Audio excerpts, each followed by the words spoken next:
좋습니다. 메리 크리스마스. 옆에 계신 분들에게 인사하겠습니다. 메리 크리스마스. 하나님의 은혜가 성탄을 맞이한 우리 모든 성도들과 성도들 가정 가운데 넘쳐나기를 주님의 이름으로 축복합니다. 성탄절 아침 어느 목사님께서 SNS에다가 이런 글을 올리셨습니다. 신학생이었던 어느 날 내 생일날 친구들과 함께 중국집에 모여 식사를 하기로 했는데 나는 갑자기 교수님께서 부르셨다. 이야기가 길어져서 시간이 지체된 후에 갔는데 친구들은 나 없이 짜장과 짬뽕과 탕수육을 거의 다 먹고 놀고 있었다. 결국 주인공이 없는, 내가 없는 내 생일 식사가 되었다. 마치 예수님 없이 성탄절을 즐기는 세상 사람들처럼이라고 쓴 글을 읽었습니다.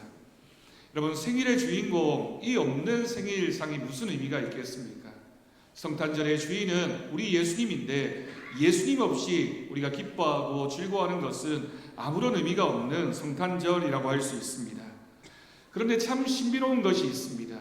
그것은 바로 그 성탄의 주인공이신 우리 주님은 그 성탄절의 주인의 자리를, 주인공의 자리를 우리를 위해서 내어놓으셨다라고 하는 것입니다. 그러면서 우리를 향해서 우리 주님께서 말씀하십니다. 내가 너를 사랑한다. 내가 너를 위해 이 땅에 왔다. 내가 너를 위해서 십자가에 못 박혔다. 내가 그 십자가를 지기 위하여 이 땅에 왔다라고 우리 주님께서 말씀하십니다. 여러분, 오늘 말씀을 기록한 예수님의 제자였던 마태는 동방박사 이야기를 기록하고 있습니다. 동방박사 이야기에서 많은 것을 한꺼번에 이야기하고 있는데 특히 우리는 헤롯 왕과 아기 예수님 사이에 있는 긴장을 잃게 됩니다. 그 당시 유대 땅의 왕이었던 헤롯 왕과 이 땅의 모든 사람을 위해서 오신 새로운 왕이신 예수님의 이야기가 담겨져 있습니다. 긴장 관계입니다. 또한 오늘 말씀에서는 그 먼 길을 걸어와 예수님의 탄생을 축하하기 위해서 와 있는 동방박사와 유대의 종교 지도자들이었던 대제사장과 서기관의 이야기를 동시에 기록하면서 이 두 종류의 사람들이 어떤 갈등과 어떤 대비가 되어지고 있는지를 말씀을 통해서 우리는 읽을 수 있습니다. 오늘 본문 3절 말씀을 보면 동방박사들이 예루살렘을 방문했고 그 방문으로 인하여 온 예루살렘 성 안에 큰 소동이 일어나게 되었습니다. 동방에서 온 박사들은 이방의 지식을 따르는 사람들이었습니다. 성경학자들의 연구에 따르면 이 사람들은 세상에 일어날 징조의 그 별의 징조에 대해서 연구하고 있던 점성술사였는데 그 당시에 이상한 별을 보고 이곳까지 오게 된 것입니다. 오늘 본문 2절 말씀을 보면 유대인의 왕으로 나신 이가 어디 계시냐? 우리가 동방에서 그의 별을 보고 그에게 경배하러 왔다라고 자신들을 소개하고 있습니다. 여러분, 이 말씀에서 눈여겨보아야 할 것은 동방박사들이 누구를 찾고 있는지에 관한 내용입니다. 동방박사들은 유대인의 왕을 찾고 있습니다. 복음서에는 예수님을 다양하게 소개하고 있는데 마태복음에서만 예수님을 향해서 유대인의 왕이라고 소개하고 있고 그 유대인의 왕이라는 표현이 이 동방박사의 입을 통하여 고백되고 있습니다. 유대인의 왕을 찾았다라고 하는 것은 구약 성경에서 기록되어진 예수님께서는 온 인류를 위해서 이 땅에 오실 메시아이십니다 라고 하는 그 예언의 내용과는 조금 다른 내용이라고 할 수 있습니다. 이처럼 동방박사들은 자신들이 찾는 예수님이 어떤 분이신지 정확하게 모른 채 그저 유대 땅에 떠있는 기이한 별빛을 보고 유대인의 왕을 만나기 위해서 예루살렘으로 왔던 것입니다. 오늘 본문 4절 말씀을 보면 왕이 모든 대제사장과 백성의 서기관들을 모아 그리스도가 어디서 나겠느냐라고 묻는 장면을 기록하고 있습니다. 여기서 왕은 헤롯 왕입니다. 헤롯 왕은 이 장면에서 그리스도라고 하는 칭호를 사용하고 있습니다. 이것은 그가 적어도 동방에서 온 박사들보다는 이 예수님의 탄생을 향해서 더 많이 알고 있었다라고 하는 것을 증명하고 있습니다. 하나님이 약속하시고 이루실 구원의 역사에 대해서 잘 알고 있었기 때문에 그리스도가 어디서 나겠느냐, 그리스도라고 하는 호칭으로 표현하고 있습니다. 그러나 헤롯 왕도 그리스도께서 어디서 날 것인지를 알지 못했기 때문에 주변에 있던 종교 지도자들에게 그 장소에 대해서 묻게 됩니다. 그 당시 하나님의 말씀에 대해서 가장 잘 알고 있었던 사람들은 역시 대제사장과 서기관들이었습니다.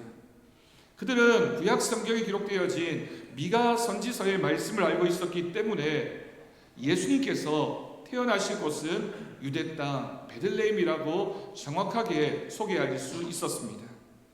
미가서 5장 2절 말씀입니다. 베들레헴 에브라다야, 너는 유다 족속 중에 작을지라도 이스라엘을 다스릴 자가 내게로 나올 것이라. 그의 근본은 상고의 영혼에 있느니라. 아멘.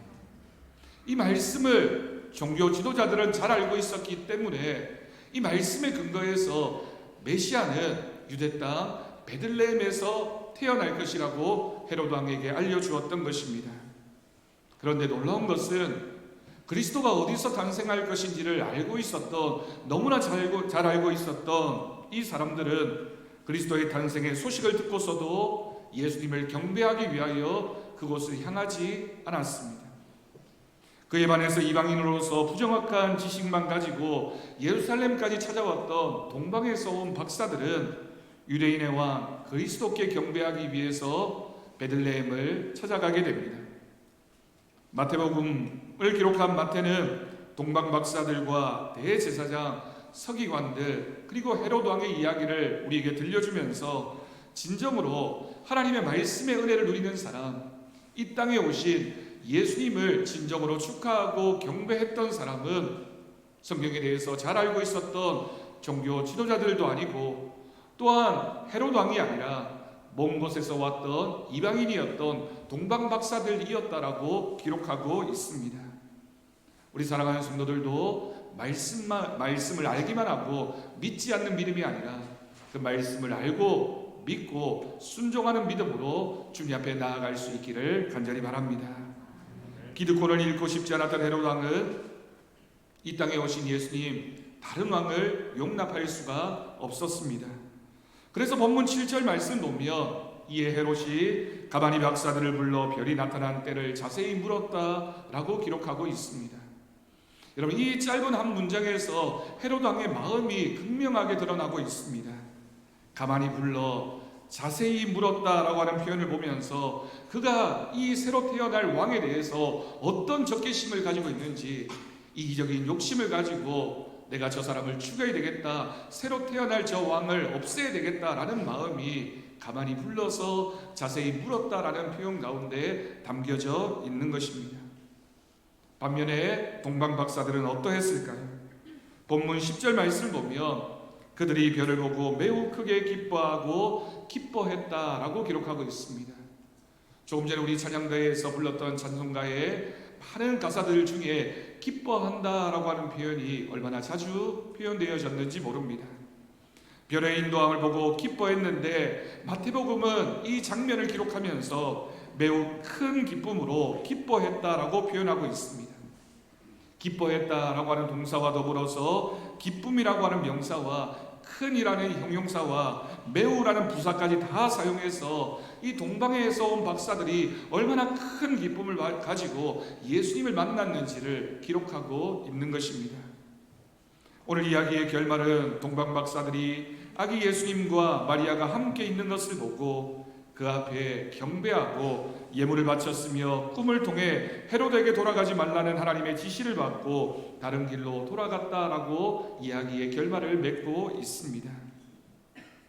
여러분, 동방박사 이야기에서 우리가 알 수 있는 또 한 가지 사실이 있습니다. 그 당시 이 말씀 읽었던 초대교회 성도들의 모습입니다. 초대교회 교인들 가운데 유대인들보다 이방인들이 더 많았던 사실과 연결되어집니다. 유대인들은 그리스도에 대한 구약 성경의 예언을 너무나도 잘 알고 있었지만 이때에 그들이 베들레헴으로 찾아가지 않았던 것처럼 초대교회 안에도 예수님을 믿는 유대인들의 숫자가 많지 않았습니다. 대신에 먼 곳에서 찾아왔던 동방 박사들처럼 이방인으로서 예수님의 탄생의 소식을 듣고 또한 예수님의 복음의 이야기를 듣고 영접했던 이방인들 숫자가 훨씬 더 많았다라고 하는 사실입니다. 이처럼 하나님의 은혜를 누리는 사람은 그저 단순히 예수님에 관한 이야기를 들은 사람, 지식을 알고 있는 사람이 아니라 그 알을 자신의 믿음으로 고백하면서 순종하는 믿음을 가졌던 사람임을 우리는 오늘 말씀을 통해서 확인할 수 있습니다. 오늘 본문에 기록되어진 동방 박사의 이야기를 들으면 예수님의 말씀이 생각납니다. 마태복음 19장 30절 말씀입니다. 그러나 먼저 된 자로서 나중되고 나중된 자로서 먼저 될 자가 많으니라. 아멘. 우리는 먼저 된 사람들입니까? 나중된 사람들입니까? 우리는 이방인이었고 예수님을 알지 못하는 죄인이었지만 우리 주님께서 우리를 위하여 이 땅에 오셨고 우리를 사랑해 주셨기 때문에 그 사랑으로 말미암아 구원받은 사람들이 되었습니다. 오래 믿었다고 해서 구원이 보장되지 않습니다. 예수님에 대해서 잘 알고 있다고 해서 그것이 우리의 구원의 완성이 아닙니다.